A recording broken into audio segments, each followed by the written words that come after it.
படிச்சுட்டு பூ போட்ட ஒரே ஆள் நான் ஒருத்தன் தான் நம்ம ஊர்ல. படிச்சுட்டு விவசாயம் பார்க்கணும்னு வேற எந்த தொழிலுமே எனக்கு தெரியாது. ஆனா ஃபர்ஸ்ட் பூவை போடணும்னு ஒரு ஐடியா இருந்துச்சு. நான் தான் ஃபர்ஸ்ட் பூவை போட்டேன். என்னைய பார்த்து நிறைய பேர் பூ போட்டவங்க நிறைய பேர் இருக்காங்க. வணக்கம்ண்ணே. சொல்லுங்க.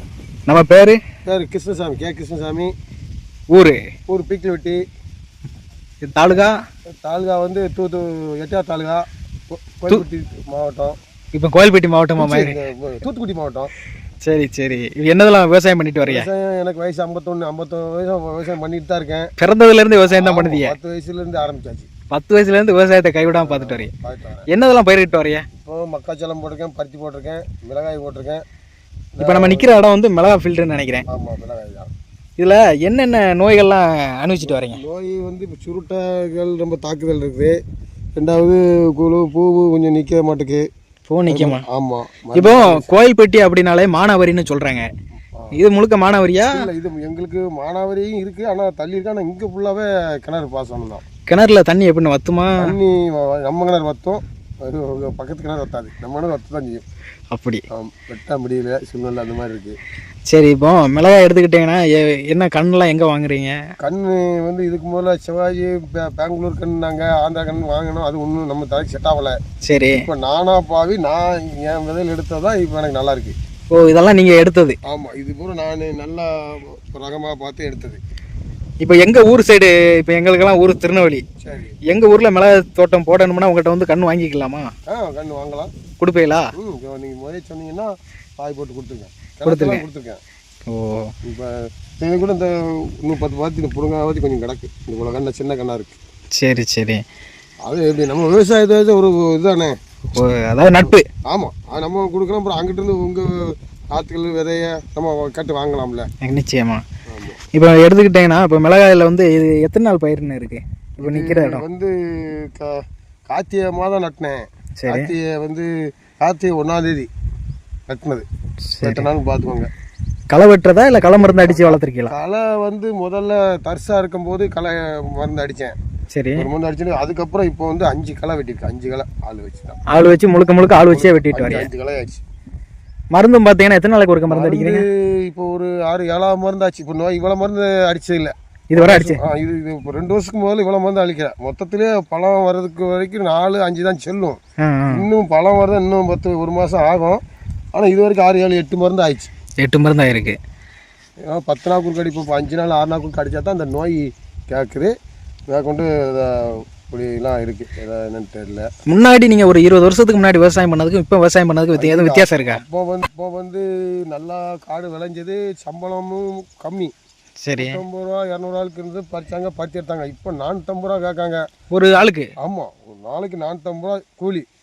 அதில் பார்த்தீங்கன்னா இதில் விவசாயம் செஞ்சதில் நட்டம் தான் வருது. வச்சு நட்டம் விடக்கூடாது. இந்த வருஷம் கொஞ்சம் கூட்டிடுவாங்க. அப்படிவாக்கா பத்தலுக்கோ பருத்திக்கோ விலையில்லை. பருத்தி 10 ரூபாய்க்கு விற்கணும் குண்டால். இது 20 ரூபாய்க்கு விற்றா தான் லாபம் இருக்கும். அவங்க இன்னும் சரியில்லை, அரசாங்கம் சரியில்லை. வாங்கினா நல்லாயிருக்கும். அது பறிக்கு இந்த வாங்கின நீ நான் 6000 ரூபாய்க்கு பருத்தி விற்கி. 6000 ரூபாமா? 6500 விற்கி. அது எடுப்பு கூலிங்கிட்டு இந்த வாங்கலாம் நான் வெடித்து தான் கிடக்கு. எல்லாம் எடுக்க முடியாமல் ஆள் கூப்பிட்டா ஆள் கூலிக்கு தான் இருக்குது. சரி சரி சரி. சரி, இவ்வளோ விலை கம்மியாக இருக்குது. இருந்தாலும் நீங்கள் விவசாயம் பண்ணதை கைவிடுவீங்களா? விட முடியாதுல்ல. அது எப்போயா ஒரு இடம் நமக்கு வரும். இப்போ வரும். லாட்ரி டிக்கெட் மாதிரி இங்கேங்களா? தட்டுப்பாடு நேரத்தில் இப்படி வாங்கித்தான் ஆகணும். கண்டிப்பாக. ஆமாம். இப்போ என்னமோ இந்த வருஷமெல்லாம் பத்தலை இன்னும் ஆய்ச்சியில் இருக்குங்காங்க. இப்போயே புளியை கழிச்சு நம்ம வகுத்து கலக்க விடுதாங்க. இதான் நம்பி இருக்கோம். இப்போயே 12 ரூபா 13 ரூபாய்க்கு விற்குங்காங்க. அது வேறு. அப்போ ஒரு 3ஆம் வருஷம் 20 ரூபாய்க்கு விற்றது. நல்ல சந்தோஷமாக இருந்தது. சரி. இப்போ என்னமோ பார்ப்போம். சரி, இருந்தாலும் விவசாயத்தை கைவிடக்கூடாது. அது இப்போ தோட்டம் இதை பார்த்துட்டு நமக்கு என்ன சொல்லியிருக்கு அப்படிங்களா? மற்ற வேலையை பார்த்துட்டு இதை பார்க்கத்தான் செய்யணும். இப்போ நம்ம பிள்ளை வர்ற வரைக்கும் அவங்க இந்த பார்த்தீங்கன்னா இந்த அடிச்சு போனால இன்னைக்கு தான் தோட்டத்துக்கு வந்திருக்கான். 2 நாள் ஆச்சு. என்னடா பசங்களாம் எல்லாம் வேலை செய்கிறாங்க பக்கத்து காட்டில் அப்படின்னு சொல்ல போய் வந்திருக்காங்க. சரி சரி. சொல்லுங்க. அடுத்து நீங்கள் தான் சொல்லணும். விவசாயத்தினால லாபம் கிடைக்க மாட்டேங்குது. லாபம் கிடைக்க முடியல. லாபம் இருந்தால் தான் லாபம்னு சொல்லிடுமே. நமக்கு கிடைச்சதை ஒழிக்க முடியாதுல்ல. நம்ம இப்போ நீ விளையலன்னு சொல்லும் போது அந்த குண்டால் தரகனார்னு எடுத்துப்பாங்கல்ல, அவங்களுக்கு தெரிஞ்சுவோம். இருந்தாலும் 2.5 ஏக்கர் பருத்தி போட்டிருக்கு. இந்த வட்டம் சரியில்லை, விதைப்பாலா என்னன்னு தெரியல. 5.5 குண்டால் போட்டிருக்கு. இன்னும் மிஞ்சி போனால் 2.5 சேர்ந்து 105 குண்டால் வருதா என்னமோ. வீட்டில் ஒன்று இருக்கும் அவ்வளோ. ரொம்ப சோகத்தில் இருக்கீங்க. வேறு என்ன செய்யுது. இப்போ இதுக்கு எடுத்துட்டு மிளகாய் எடுத்துட்டு என்னென்ன போடுவீங்க? இன்னும் மிளகாய் எடுத்து ஒன்றும் உழவு வரிச்சு போட்டு இன்னும் இதில் ஒன்றும் பண்ண முடியாது. அதாவது வையாசி வரைக்கும் நம்ம பழம் படுப்போம். அதுக்கப்புறம் உழவு வருவோம். அந்த பருத்தி வேணால் ரொட்டேட் போட்டு இப்போ சீனாரா போடலான்னு ஒரு ஐடியாவில் இருக்குது. அதை பார்த்து எடுத்து முடிச்சுட்டு அது அங்கிட்டு மக்கா போட்டுருக்கு. 100 காட்டில் இந்த இப்படி மக்கா போட்டு அதில் நம்ம அடிச்சுட்டு அதில் சீனாரை போடணும். சீனியாரை? ஆமாம். அது டெய்லி மார்க்கெட்டுக்கு போய் இல்லை அது விதை சீனாரன்னு சொல்லி அவங்களாம் கொடுப்பாங்க, எடுத்துகிட்டு இருக்காங்க. ஓ, மிளகாயை நீங்கள் என்ன? நாங்கள் இங்கே ஊரில் வாங்குவாங்க, இல்லைன்னா விளாத்திக்கணும். சாத்தூர் மார்க்கெட் இருக்குது. சரி, அங்கே போடுவோம். அவங்கெல்லாம் கூடி பேசிடுவாங்களோ. அங்கேயும் அந்த ரேட்டு தான் சொல்லுவாங்க, இங்கேயும் இந்த ரேட்டு தான் சொல்லுவாங்க. கொண்டு வர வரைக்கும் நம்ம வளர்த்து கொண்டு வரும்போது அங்கே போனோன்னு எப்படி போடத்தான் போனோன்னு அவங்க விலையை அவ்வளோக்குள்ள வச்சுப்பாங்க. நிர்ணயம் பண்ணி வச்சிடுறாங்க. ஆமாம், அவ்வளோ வச்சுப்பாங்க. 13 கேட்டதில் அதாவது இந்த நம்ம எல்லாமே கொண்டு போனால் சோழர் எடுத்து சொத்துன்னு எறிவாங்க. நம்ம இங்கே சரி ரொம்ப பாதுகாத்து அதை பார்க்குறோம். ஆனால் அவங்க அதை இது பண்ண முடியல. அவங்க என்ன இதோ கொண்டு வரான் சம்சாரி அப்படின்னு போ அவ்வளோதான். அப்படி அள்ளி சோழர் இடம் போட்டு அப்படி இல்லை போகும். 13 12 அப்படின்னு எறிவாங்க, மிதிப்பாங்க, கால்ட்டு மிதிச்சு பார்ப்பாங்க. எரிச்சலாக இருக்கும். நம்ம எவ்வளோ கஷ்டப்பட்டு துன்பப்பட்டு துயரப்பட்டு பார்த்தீங்கன்னா அது நம்ம அதான் வெயில் மழைன்னு பார்க்காம எல்லாம் செய்கிறோம்.